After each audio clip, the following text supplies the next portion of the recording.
കൃപ നിറഞ്ഞ മറിയമേ, നിനക്ക് സമാധാനം. കർത്താവ് നിന്നോടുകൂടെ സ്ത്രീകളിൽ നീ അനുഗ്രഹിക്കപ്പെട്ടവളാണ്. കർത്താവേ, എൻ്റെ മോൻ ടോണി, അവനിതെന്തു പറ്റി? ഇത്രയും നേരം വൈകിട്ടും ഇതുവരെ അവൻ വീട്ടിൽ വന്നിട്ടില്ലല്ലോ.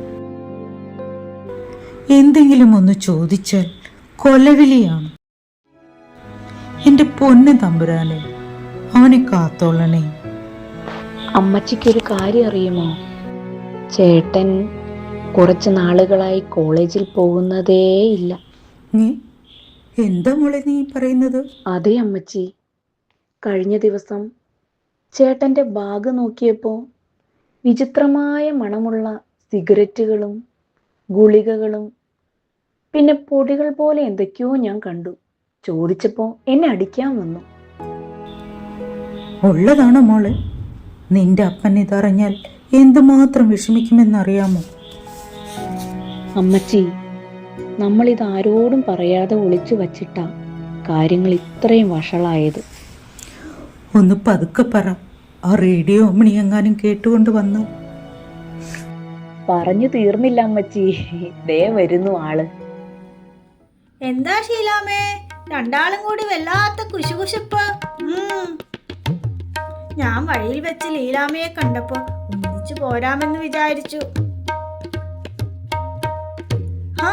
നിന്റെ മകൻ ടോണി ഇന്നലെ രാത്രി കവലയിൽ ആരോടൊക്കെയോ വഴക്കുണ്ടാക്കുന്നത് നാട്ടുകാർ കണ്ടെന്നോ കേട്ടെന്നോ ഒക്കെ പറയണ കേട്ടു.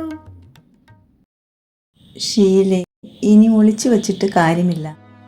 ടോണി ലഹരിക്കടിമയാണെന്ന് ഈ ഇടവകയിലുള്ളവർക്കെല്ലാം അറിയാം. അവർ പരസ്പരം പറയുന്നുണ്ട്. പള്ളിയിലെ വനിതാ സമാജത്തിൻ്റെ യോഗത്തിലും പല അമ്മമാരും തങ്ങളുടെ മക്കളെക്കുറിച്ച് ഇതേ വിഷമം പറയുന്നത് കേട്ടു. അമ്മണി ചേട്ടത്തി, എൻ്റെ കൊച്ച് പണ്ട് എത്ര നല്ലതായിരുന്നു. പക്ഷേ ഏതോ ദുഷ്ടന്മാർ അവനെ ചതിച്ചത്.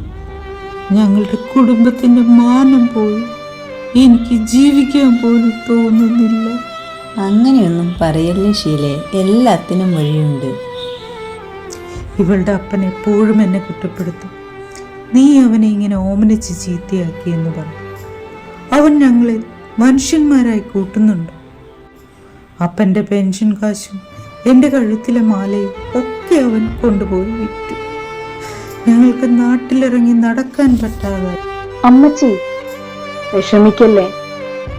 ചേട്ടൻ പണ്ട് എന്നെ സ്കൂളിൽ കൊണ്ടുപോയിരുന്നതും പപ്പയ്ക്ക് വയ്യാതാകുമ്പോൾ കാവലിരുന്നതുമൊക്കെ മറന്നോ? ചേട്ടൻ പെട്ടുപോയതാണമ്മേ, പെട്ടുപോയതാ. എന്റെ ചേട്ടൻ പാവ, വെറും പാവം. അപ്പൻ പറഞ്ഞതിന് കാര്യമുണ്ട്. കുടുംബം നോക്കാൻ അറിയാത്തത് കൊണ്ടാ. നാട്ടിലെ കുട്ടികളെല്ലാം നിങ്ങൾക്ക് പുച്ഛമായിരുന്നല്ലോ. ആരോടും കൂട്ടുകൂടിക്കില്ലല്ലോ. നീ ഒന്ന് ചുമ്മാതിരേടി അമ്മിണി. പിന്നല്ലാതെ എല്ലാ പ്രശ്നങ്ങൾക്കും ഒരു പരിഹാരമുണ്ട്. കർത്താവിനോട് പ്രാർത്ഥിച്ചാൽ എന്തിനും ഒരു വഴി കാണിച്ചു തരും.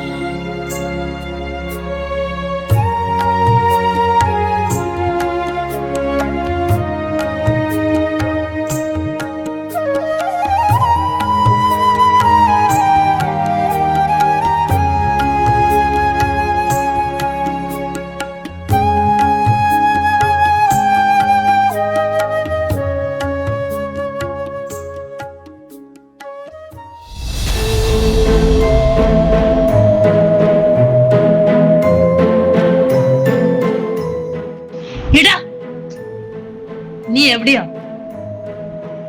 എത്ര നേരമായി ഞാൻ ഇവിടെ കാത്തു നിക്കണേ? ഇതുവരെ കിട്ടിയില്ലേ? എനിക്കാണെങ്കിൽ തല പെരുക്കുന്നു. എന്ത് സാധനം വേണമെങ്കിലും കൊണ്ടുവാ, സഹിക്കാൻ പറ്റുന്നില്ല. ശ്രേയ, നീ എന്റെ ചേട്ടന്റെ കൂടെ പഠിക്കുന്നതല്ലേ? അതെ, എന്താ കാര്യം? എന്റെ ചേട്ടൻ എവിടെ? അത് ഞാൻ എങ്ങനെ അറിയും? അവൻ എന്താണ് പറ്റിയത്? എല്ലാം അറിഞ്ഞുകൊണ്ടാണ് ഞാൻ ഇവിടെ വന്നത്. നീ എന്തെങ്കിലും മറക്കുന്നുണ്ടോ? സത്യം പറഞ്ഞോണം. ഹാൻസി, എന്നോട് ക്ഷമിക്ക്. ഒരു തമാശക്കാണ് ഞങ്ങളൊക്കെ ആ ഗ്രൂപ്പിൽ പെട്ടത്. പക്ഷേ ഇപ്പോൾ ഞങ്ങൾക്ക് ഇതില്ലാതെ ജീവിക്കാൻ പറ്റണില്ല. ടോണി ഇപ്പോൾ കവലയിൽ ആ ലഹരി മരുന്ന് തരുന്ന ആളുടെ അരികിലാണ്. ഞങ്ങളുടെ ജീവിതം തീർന്നു ആൻസി. ആരും പോകരുത്. ഞങ്ങൾക്ക് നിങ്ങളോട് ചിലത് പറയാനുണ്ട്. പേടിക്കണ്ട. കേരള പോലീസിന്റെ ഓപ്പറേഷൻ തൂഫാൻ സ്ക്വാഡാണ് ഞങ്ങൾ. ലഹരി വിൽക്കുന്നവരെയും വിതരണം ചെയ്യുന്നവരെയും കണ്ടെത്താൻ ഞങ്ങൾ ക്യാമ്പസുകളിൽ നിരീക്ഷണം നടത്തുകയാണ്. നിങ്ങൾ പറയുന്നത് ഞങ്ങൾ കേട്ടു. ശ്രേയ, നീ കുറ്റക്കാരിയാണെന്ന് ഞങ്ങൾ കരുതുന്നില്ല. നിന്നെ ചതിയിൽപ്പെടുത്തിയവരെയാണ് ഞങ്ങൾക്ക് വേണ്ടത്.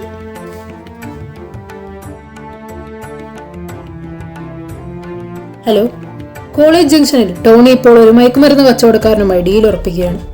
എത്രയും വേഗം നമ്മുടെ സ്ക്വാഡ് കവലയിലെത്തണം. ടോണിയെ കസ്റ്റഡിയിൽ എടുക്കണ്ട, കൂടെയുള്ള ആളെ മാത്രം മതി. വാ, നമുക്ക് ടോണിയെയും കൂട്ടി വീട്ടിലേക്ക് പോകാം.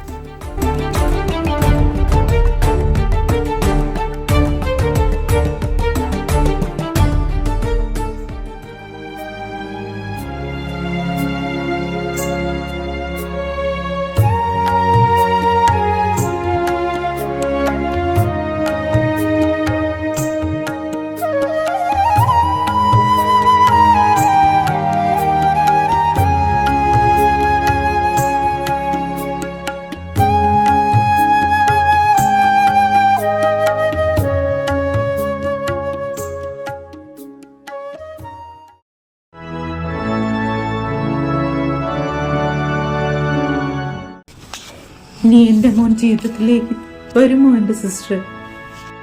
ശീലമോളെ, പ്രാർത്ഥന കൈവിടരുത്. അമ്മമാരുടെ കണ്ണീര് ദൈവം കാണാതിരിക്കില്ല. അവിടെ മാത്രമാണ് എനിക്ക് ആശ്രയം.